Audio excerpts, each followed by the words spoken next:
بسم اللہ الرحمن الرحیم۔ السلام علیکم ناظرین۔ اماں کو شروع سے ہی میرے کتابیں پڑھنے سے الرجی تھی۔ جیسے ہی کتاب پڑھنے بیٹھتی فوراً اسے کوئی کام یاد آ جاتا۔ دودھ ابال دو، سلاد اور چٹنی بنا کر رکھ دو، اوپر سے کپڑے اتار کر تہ لگا دو، ابا کا سوٹ اور میرا برقع استری کر کے رکھ دو۔ اماں جان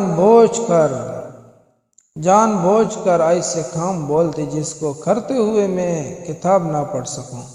جب مڈل اسکول میں تھی تو ایک لڑکی میری دوست بنی جس کے بہنیں کالج میں پڑھتی تھی، تو وہ میرے لیے اپنی بہنوں سے پوچھ کر سنڈے میگزین لے آتی، مجھے ایک ہفتے کا بولتی کہ واپس کر دینا، اور میں دوسرے دن ہی واپس کر دیتی۔ تو پوچھتی سارا پڑھ لیا؟ امتحان لیتی۔ چور دروازہ کہانی کا اختتام بتاؤ، کوئی سے دو لطیفے سناؤ جو بچوں والے خانے میں تھے، وہ بھی سنا دیتی، پہیلیوں کے جواب بھی دیتی، اور سب سے مزے کی بات راستہ تلاش کرے میں بھی بلی کو گھر تک چھوڑ کر آتی۔ یہ روٹین آج 8ویں سال تک جاری رہا، 8ویں کلاس تک جاری رہی۔ پھر جب نہم جماعت میں گئی تو لڑکیوں نے شواڈائی جیس کا بتایا، گرمیوں کی چھٹیوں سے قبل ہی جمع کر کے رکھ لیتی کہ چھٹیوں میں پڑھوں گی۔ اس دوران بھی اماں کی مخالفت کا بھرپور سامنا رہا۔ دونوں بھائی کچھ نہیں کہتے تھے کہ شکر ہے یہ کتابیں پڑھے اور ہم ٹی وی دیکھے۔ اماں کی مخالفت ایک وجہ یہ بتاتی کہ ان کے گاؤں میں ماسٹر شکور زیادہ کتابیں پڑھنے کی وجہ سے پاگل ہو گیا تھا۔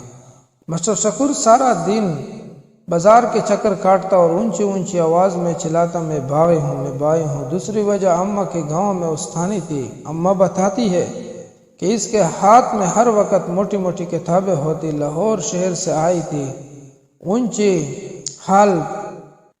ہیل پہنتی، لیکن کچھ گاؤں کی گلیاں ناہموار تھی اور کچھ کتابوں کا بوجھ کبھی بھی اس کی چال سیدھی نہ ہو سکی۔ ہم سب سہیلیاں اس استانی کو نالی واڑنی مطلب ناک بہتی کہتی، اور اسی وجہ یہ بتاتی کہ وہ زیادہ پڑھتی تھی اور دماغ خشک ہو گیا۔ اماں نے انگنت مثالیں پیش کی، لیکن مجھ پر اب تک کسی بات کا اثر نہ ہوا۔ اماں کی سہیلیاں آتی تو میں بالکل خاموش بیٹھ جاتی۔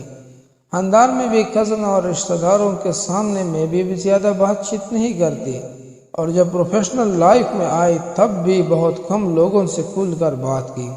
اماں کی سہیلیوں کے جانے کے بعد ایک تھانا جو ماں کے بولنے سے پہلے ہی میں بول دیتی، کیسے میرے سہیلیوں کے سامنے گھنگوں کی طرح بیٹھی رہی ہو، کیا فائدہ سارا دن کتابیں پڑھنے کا جو خود اعتمادی ہی نہ پیدا کر سکی، گھر میں تو سب کو اپنی حاضر جوابی سے لاجواب کر کے رکھتی ہو، یہاں تک کہ ابا کو بھی نہیں چھوڑتی۔ فضول کی کتابیں آج دیتی ہوں چاند روٹیوں والوں کو، الماری خالی کرو، برتن رکھنے ہیں اور زیادہ ضروری چیزیں بھی میں نے کہہ دینا، اماں الماری خالی ہے، کون سے برتن رکھو۔